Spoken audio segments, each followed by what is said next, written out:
Hey guys, it's TheRykerDane.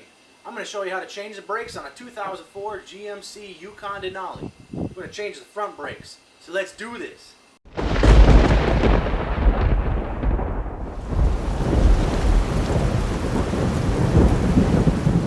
Okay, so let's go through a couple things you're going to need. First, you need your jack stands to secure the vehicle. Next, you're going to need a 4-way, or you can use an air wrench if you have one. Next, you're going to need a socket wrench, screwdriver to be able to take that caliper off, a little brake cleaner, and of course your brakes. You're going to get some anti-seize lubricant for when you put those bolts back in the caliper, a little brake grease to put on the plate that goes on the brake pad inside your caliper. This will help in reducing your brake squeal or squeaks if you ever have them. And some gloves because your hands are going to get dirty. Before you jack up your car, you want to take this center cap loose and then break free your lug nuts.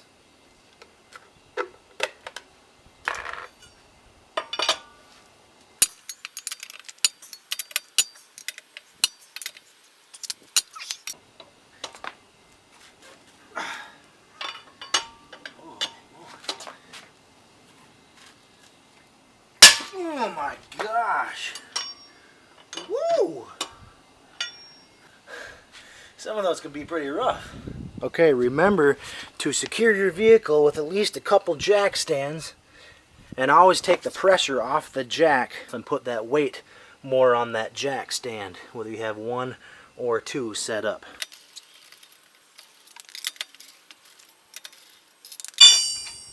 Pull that wheel straight off. And there you have it, your wheel's off. And we're going to take this caliper off right here, put new brake pads. Okay, so we got the wheel off. Now your next step is to take these caliper bolts out, the top and the bottom. But here's your tip on this vehicle. If this still has factory settings on it, or factory equipment on it, it's going to have a torx bolt, a torx head, or if you don't know what a torx is, it looks like a star bolt. But I've got one right here. It takes a T55 torx bit, and that's going to go right in here in this top caliper bolt and the bottom one so that you can pull this caliper off. Now after you get those bolts taken out, I recommend that you go to the regular bolt heads, this regular socket that will go on these caliper bolts. GM was having a lot of trouble with these torx bolts stripping when they were using this. When they had to fix and repair brakes all the time, these torx bits were stripping the bolts. So they went and converted to these regular bolts with the regular bolt head. So any parts store is going to have the conversion bolts, same bolts as you're going to take out, only $5 for each side, and I recommend putting those in because there's going to be less chance that they're going to strip. Okay, so before you take these bolts out, whether you have the torx bolt or the regular bolt, it's always a good idea to spray some WD in the front and right here in the back, or whatever you want to say, the front and the back. I already sprayed it on there, but if you just pull this rubber piece back and spray WD in there, it'll get on those threads and it'll be easier to get that bolt out. Less chance of it freezing up or you stripping the head or stripping that torx bit. Now the next tip for you, if you have those torx bolts and you really want to make sure that you don't strip that bolt head out, what we're going to do is use an air wrench. Don't you love doing that? So take your T55 torx bit and let's take off the bottom one.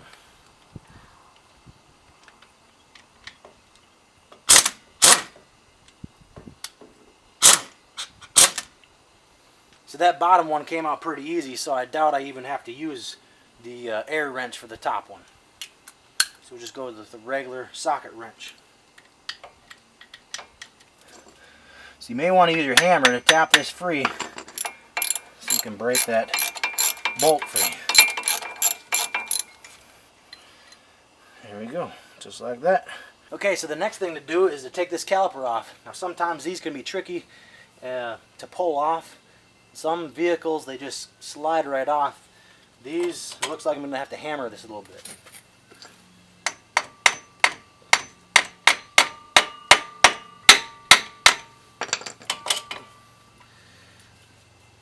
Sometimes those pistons in here are so tight, or they're hung up on the brake pad itself, the little metal piece on the outside. They can kind of get hooked up on this piston in here. So the next thing you're going to do is take a coat hanger, kind of hook it in inside this caliper, make sure it's secure, it doesn't come off, and take your caliper, take the other end of the hanger and hang it up inside your wheel well. Or if you know it's secure and it's going to stay there, then you can just leave it right there. Okay, so let's take these brake pads off. You may need a screwdriver to pry them out.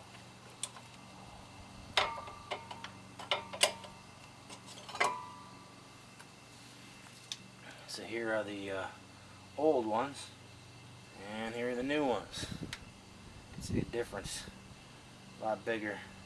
These probably just had a little bit more life on them, but I'm deciding to go ahead and change them, put some ceramics on there.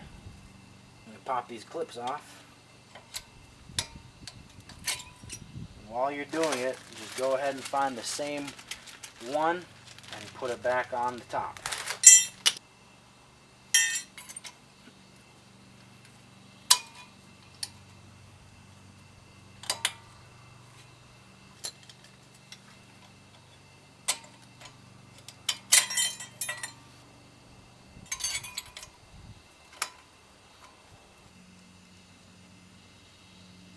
So before you go on, take your brake cleaner and spray that rotor and the brakes, anything that's dirty, has any oil, grease, dust on it.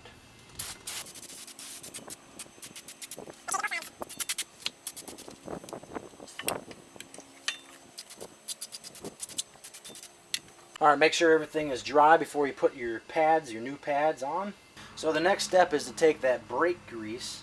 What we're going to do to make sure that these brakes don't squeal or squeak is to put a little grease right here on these clips and a little bit on this pad. Make sure you don't get any on the pad because you don't want that rubbing on the rotor, but a little bit right here and where the caliper attaches, on the other side where the pistons press up against it, all around right here. The blue grease, you don't need that much, just a little bit. Put too much on, you don't want it getting on your brake pads. Again, this is just to make sure that they won't squeak. A lot of times they won't anyway, but you get that extra little precaution. Put a light coat right and just slide it in.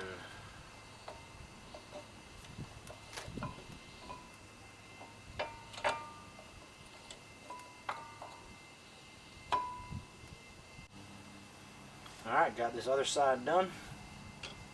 Pop that in. So now we got both brake pads on the inside and outside. We're going to put the caliper on next. But the next step I want to show you is to go under the hood. Okay, so we're going to pop the hood. And we're going to go right here to our brake fluid reservoir. You want to pop this cap just to make sure that when we compress those pistons, those cylinders in the brake caliper, that your reservoir tank doesn't explode or crack. Okay, so what we're going to do is take an old brake pad, take your caliper, flip it around, and stick that old brake pad right in there against those cylinder pistons. We're going to take our C-clamp that I didn't show you in the beginning. We'll need one of these C-clamps. Take that C-clamp and we're going to compress these pistons down so that we can get this caliper back on.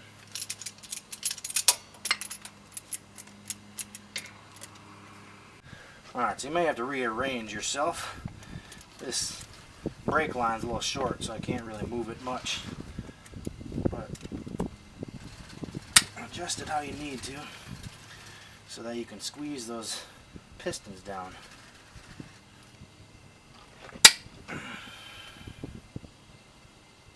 back as far as you can.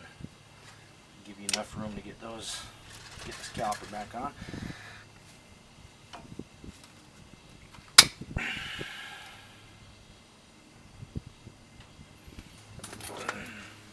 Got these all the way in, and just put that caliper right back on into place. Make sure your rubber booties are not pinched when you put it back on. So much for keeping this one hand clean. So I'm going to convert to these regular bolts. Now in the kit they come with these little rubber sleeves that go on. But if the sleeves or the rubber that's inside this caliper bracket don't come out with the bolt, you don't want to stuff these inside, because then you get stuff jammed and you get that stuck, and I'm not even sure how you would even get that out. So before you put these bolts on, you want to put that anti-seize right here on the bolts, right here on the threads.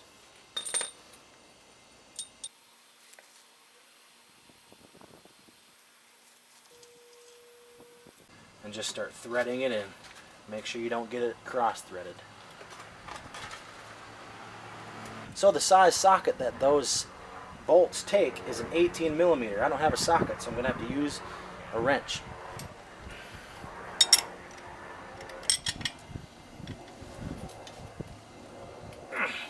Make sure they're nice and snug. Don't over tighten them or strip them.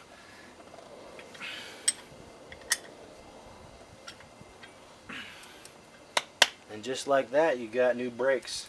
All we got to do is put the wheels back on. So get your lug nuts again, get your wheel, put it back on.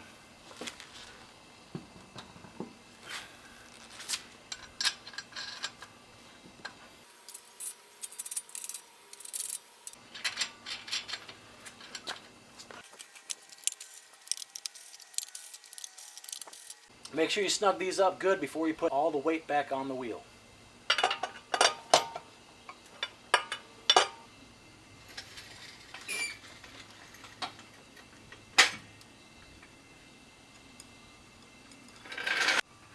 Okay, go back inside your hood, put this cap back on. Okay, so before you put that center cap on, you want to torque your lug nuts. You want to make sure they're torqued right so that your wheel doesn't fall off. But you want to torque these at 140 pounds. I've got another video for how to torque lug nuts. You can click on it right about here.